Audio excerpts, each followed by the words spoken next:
నమస్కారం. మీరు చూస్తున్నది స్పాట్లైట్ టీవీ. నేను డాక్టర్ సుధా.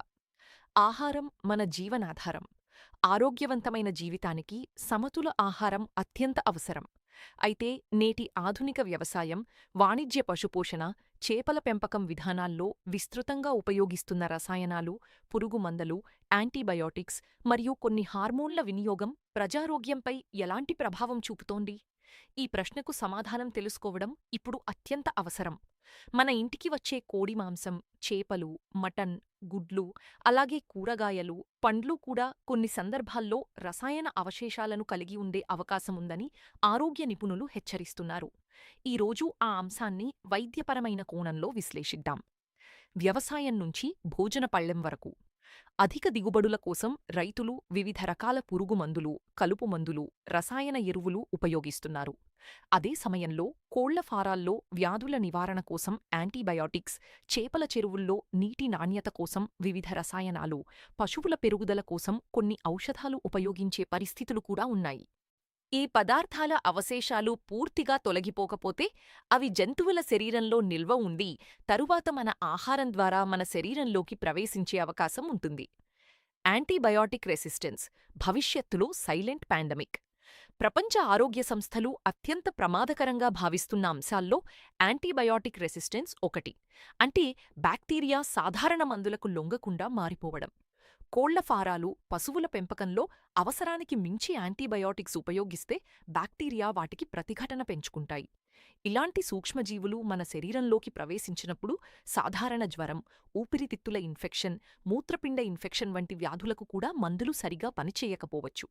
ఇది భవిష్యత్తులో ప్రపంచ ఆరోగ్య రంగానికి అతిపెద్ద సవాలుగా మారే ప్రమాదముంది. కాలేయం మరియు మూత్రపిండాలపై ప్రభావం. మన శరీరంలోకి చేరే విషపదార్థాలను తొలగించే ప్రధాన అవయవాలు కాలేయం మరియు మూత్రపిండాలు.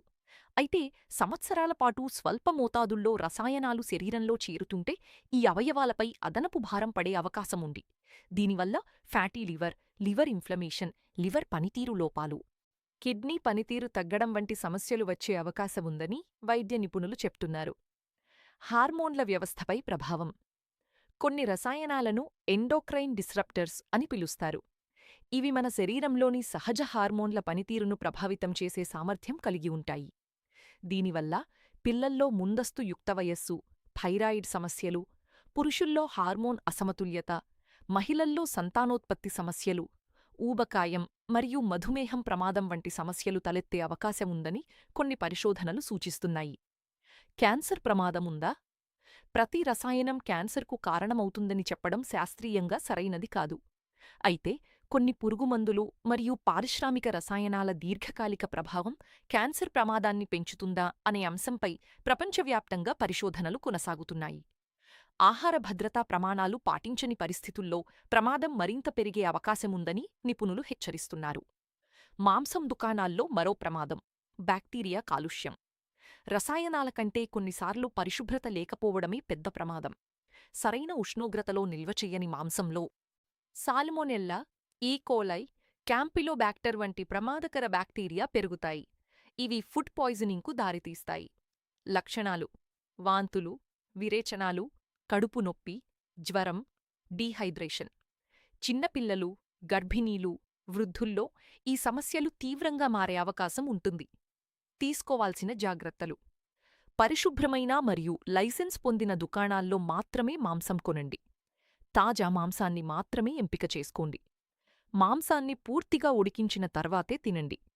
పచ్చిమాంసం తాకిన తర్వాత చేతులు శుభ్రంగా కడుక్కోండి. ఫ్రిడ్జులో సరైన ఉష్ణోగ్రతలో నిల్వచేయండి. ఆహారంలో పండ్లు, కూరగాయలు, ఫైబర్ అధికంగా ఉండే పదార్థాలను చేర్చండి. ప్రాసెస్డ్ మీట్ వినియోగాన్ని తగ్గించండి. వారానికి కనీసం 1 లేదా 2 రోజులు శాకాహారం తీసుకోవడం శరీరానికి ఉపయుక్తం. రైతులు మరియు వ్యాపారులకు సందేశం: ప్రజల ఆరోగ్యం కేవలం ఆస్పత్రుల్లోనే కాపాడబడదు. పొలాల్లో, పశువుల ఫారాల్లో, చేపల చెరువుల్లో, మార్కెట్లలో కూడా ఆరోగ్యం నిర్మించబడుతుంది. అధిక లాభాల కోసం అనుమతిలేని రసాయనాలు, అధిక యాంటీబయాటిక్స్ ఉపయోగించడం సమాజ ఆరోగ్యానికి ప్రమాదకరం. సురక్షిత ఆహార ఉత్పత్తి ప్రతి రైతు, వ్యాపారి, పశుపోషకుడు మరియు ప్రభుత్వ యంత్రాంగం యొక్క బాధ్యత. మాంసాహారం ఆరోగ్యానికి అవసరమైన ప్రోటీన్లు, విటమిన్లు, ఖనిజాలు అందిస్తుంది. కాని ఆహారం నాణ్యంగా, పరిశుభ్రంగా, భద్రంగా ఉండాలి. భయపడాల్సిన అవసరం లేదు, కాని అవగాహనతో ఉండాలి.